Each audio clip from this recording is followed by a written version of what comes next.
जिस क्षण हमारा रक्षा करता नहीं रहेगा, उसी क्षण हमारी निकटवर्तनी सब वस्तुएं शत्रु होकर हम पर आक्रमण करेंगी। सच्चे साधु की हरि कथा ही हमारी रक्षक है।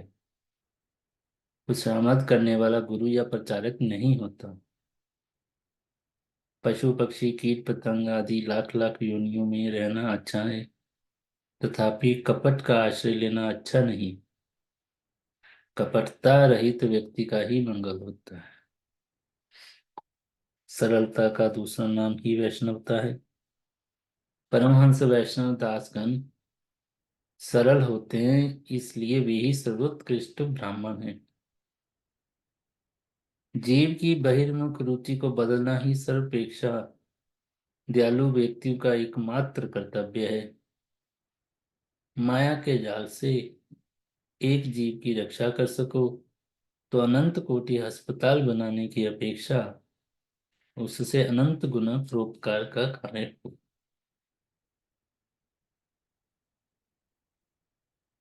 प्रश्न। सदगुरु क्या उपदेश देते हैं?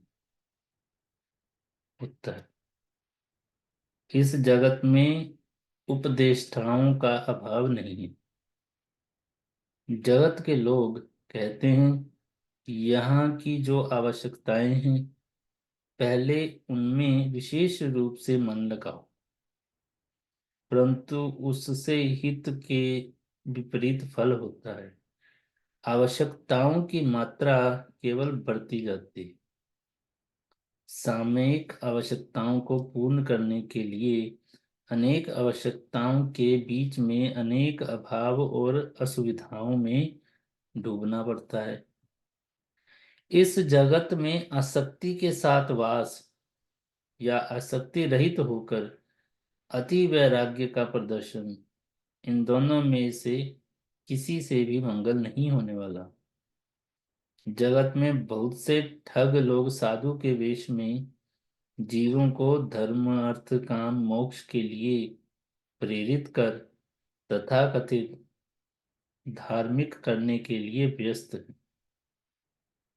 ऐसे ठगों के चंगुल से छुटकारा पाने के लिए चतुर होना आवश्यक है, और चतुर होने के लिए श्री चैतन्य देव की बातों में मन को लगाना होगा। देवताओं के गुरु बृहस्पति परामर्श देते हैं जिससे देवताओं के भोग में वृद्धि हो। बृहस्पति की बुद्धि की प्रखरता और धर्मोपदेश भोग वृद्धि के लिए ही है। मनुष्य जाति में भी अनेक अच्छे अच्छे लोग परामर्शदाता हैं। कुल पुरोहित, समाजपति, देशपति, आत्मीय स्वजन आदि जो समस्त परामर्श देते हैं, वे केवल मानव जाति की भोग वृद्धि के लिए है। जबकि विशिष्ट की भांति कुलगुरु भी है।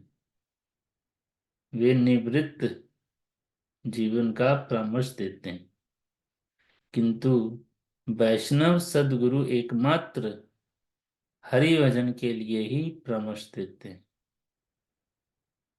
प्रवृत्ति या निवृत्ति उनके उपदेश की अंतिम सीमा नहीं है। वे प्रत्येक जीव के चिरस्थायी मंगल के उपदेष्टा हैं।